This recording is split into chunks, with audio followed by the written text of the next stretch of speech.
السلام علیکم۔ آج ہم پڑھیں گے سبق نمبر 2، اللہ کے آخری نبی صلی اللہ علیہ وآلہ وسلم، حصہ دوم۔ اس سے پہلے ہم نے حصہ اول میں پڑھا تھا کہ کس طرح سے شیطان جو ہے وہ لوگوں کو جب بہکانے لگ گیا تو اللہ تعالیٰ نے نبیوں کا سلسلہ شروع کرا، نبیوں کو بھیجنا شروع کرا تاکہ لوگوں کی رہنمائی ہو سکے اور لوگ واپس سے صحیح دین کی طرف اور سیدھے راستے پر آ سکیں۔ تو یہ سلسلہ جب چلتا رہا تو اللہ تعالیٰ نے اپنے آخری نبی حضرت محمد صلی اللہ علیہ وسلم کو اس دنیا میں بھیجا تاکہ وہ لوگوں کو دین کی طرف بلائیں۔ اس سبق کا جو شروعات ہوتی ہے وہ یہ ہے کہ قرآن مجید میں شیطان کو انسان کا سب سے بڑا دشمن کہا ہے۔ شیطان کی سب سے بڑی خواہش ہے، وہ یہی چاہتا ہے کہ لوگ جو اللہ تعالیٰ کی عبادت نہ کریں اور ہمیشہ شرک کرتے رہیں تاکہ قیامت والے دن شیطان کے ساتھ جہنم میں وہ سب بھی جائیں، جہنم میں وہ سب اس کے ساتھ ہوں۔ اس لیے وہ چاہتا ہے کہ سب لوگ شرک کریں اور اللہ تعالیٰ کی عبادت نہ کریں۔ تو جب شیطان کے بہکاوے میں عرب کے لوگ بھی بہت زیادہ آ گئے اور بتوں کی پوجا انہوں نے شروع کر دی، تو اللہ تعالیٰ نے وہاں پر اپنے پیارے نبی حضرت محمد صلی اللہ علیہ وسلم کو حکم دیا کہ وہ لوگوں کو اس کام سے روکیں اور منع کریں اور ایک اللہ کی عبادت کا حکم دیں۔ اس حکم کے بعد جب آپ صلی اللہ علیہ وسلم نے کیا کرا، اپنے قریبی لوگوں کو اسلام کی دعوت دی، جس میں آپ کی بیوی حضرت خدیجہ رضی اللہ عنہا، آپ کے گہرے دوست حضرت ابوبکر تھے، آپ کے غلام زید بن حارثہ اور چچا زاد بھائی حضرت علی رضی اللہ عنہ تھے، جو آپ کے دعوت دینے پر فوراً اسلام لے آئے تھے۔ ان لوگوں نے بھی اسلام کی دعوت دینا شروع کر دی، جس کے نتیجے میں کئی لوگوں نے ایک اللہ کی عبادت شروع کر دی۔ مکے کے وہ لوگ جو شیطان کی باتوں میں آ کر شرک کیا کرتے تھے، ان سے یہ برداشت نہیں ہوا، تو انہوں نے دیکھا کہ بہت زیادہ مسلمان ہو رہے ہیں، لوگ اسلام کی طرف جا رہے ہیں، ہمارا دین، ہماری طاقت کمزور ہو رہی ہے، تو انہوں نے کیا کرا، مسلمانوں کے خلاف ظلم و ستم کرنا شروع کر دیے۔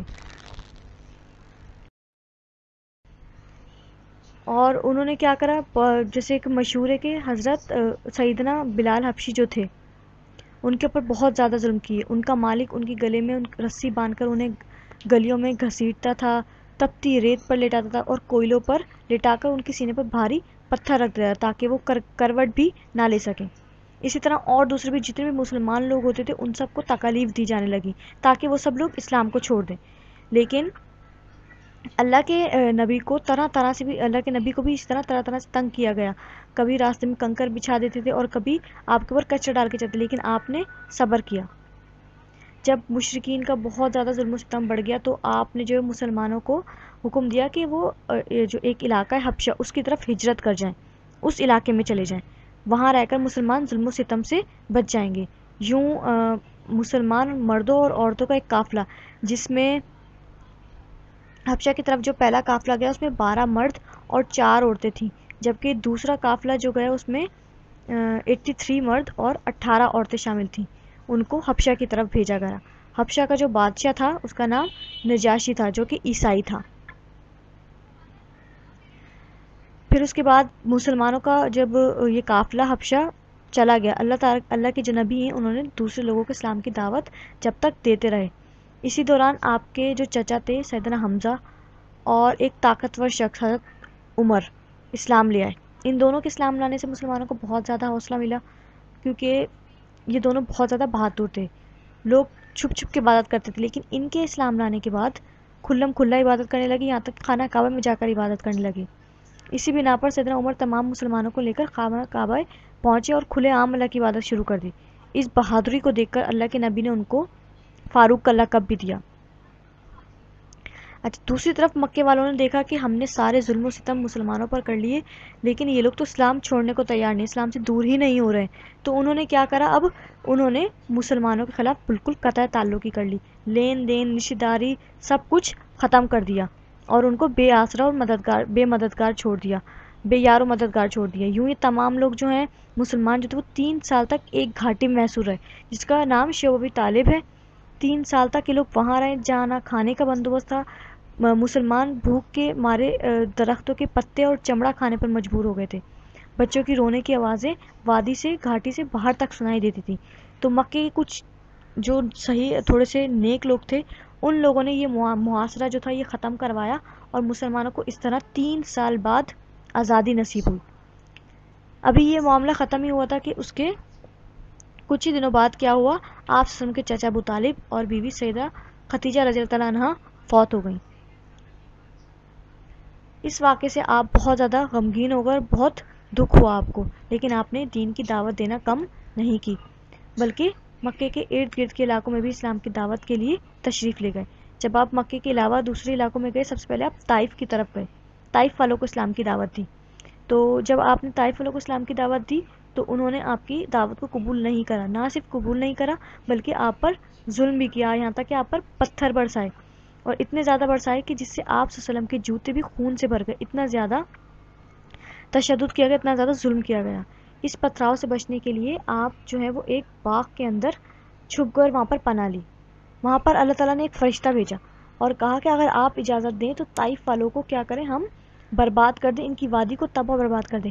لیکن آپ صلی اللہ علیہ وسلم نے اجازت نہ دی، ان کو بد دعا بھی نہیں دی، بلکہ یہ دعا دی کہ اے اللہ طائف والوں کو ہدایت دے، شاید کہ وہ لوگ مسلمان ہو جائیں۔ اور پھر کیا ہوا، کچھ ہی عرصے بعد حج کا موسم آیا تو ارد گرد کے جو مکے کے ارد گرد کے جو ملک تھے، شہر تھے، ادھر سے لوگ حج کے لیے آئے۔ تو جب انہوں نے آپ صلی اللہ علیہ وسلم سے ملے تو کچھ لوگ جو تھے ان میں سے مدینے کے لوگ تھے جنہوں نے اسلام قبول کر لیا اور مدینے جا کر آپ صلی اللہ علیہ وسلم کے بارے میں بتایا، تو مدینے میں آپ صلی اللہ علیہ وسلم کا پیغام پہنچ گیا۔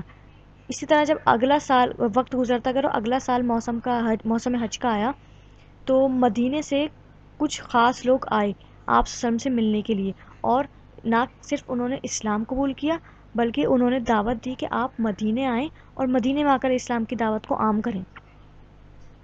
تو جب یہ والی خبر کفار کو پتہ چلی تو انہوں نے سوچا کہ آپ صلی اللہ علیہ وسلم اب مدینے بھی جا کر اسلام کی دعوت دیں گے، تو انہوں نے چاہا کہ آپ صلی اللہ علیہ وسلم کو مدینے نہ پہنچنے دیا جائے اور آپ کے قتل کا منصوبہ بنایا۔ لیکن اللہ تعالیٰ نے آپ صلی اللہ علیہ وسلم کو پہلے سے ہی وحی کے ذریعے آگاہ کر دیا تھا کہ مدینے والے مکے والے جو لوگ ہیں وہ آپ کو قتل کرنا چاہتے ہیں۔ تو آپ صلی اللہ علیہ وسلم نے اپنے بہترین دوست، بہترین ساتھی سیدنا ابو بکر کو اپنے ساتھ لیا اور کفار مکہ سے چھپتے چھپاتے مدینے کی طرف ہجرت کر گئے۔ آخری پیراگراف میں اس میں لکھا ہے مواقات۔ مواقات کے معنی ہوتے ہیں بھائی چارہ۔ جب آپ صلی اللہ علیہ وسلم خیر خیریت سے ہجرت کر کے مکے سے مدینہ پہنچے تو مدینے والوں نے آپ کا بہت شاندار استقبال کیا۔ تو جب وہاں آپ پہنچے تو آپ نے مہاجرین اور انصار کے درمیان سب سے پہلے مواقات کا رشتہ قائم کیا، یعنی کہ بھائی چارے کا رشتہ قائم کیا۔ اچھا، مہاجرین وہ جو لوگ مکے سے مدینہ ہجرت کر کے آئے تھے ان کو مہاجرین کہتے ہیں، اور انصار کے لوگ وہ ہیں جو مدینے کے اندر پہلے سے ہی موجود تھے۔ یعنی اللہ تعالیٰ نے اللہ کے نبی نے ایک ایک مہاجر کو ایک ایک انصاری کا بھائی بنا دیا، اور آپ نے فرمایا کہ تم سب لوگ آپس میں اب بھائی بھائی ہو۔ یہ تھا سبق 2 کا خلاصہ، اللہ کے آخری نبی صلی اللہ علیہ وسلم حصہ 2۔ اب آپ اس کی بلند خوانی کریں گے اور جو ہوم ورک دیا گیا ہے اس کو حل کریں گے۔ جزاک اللہ۔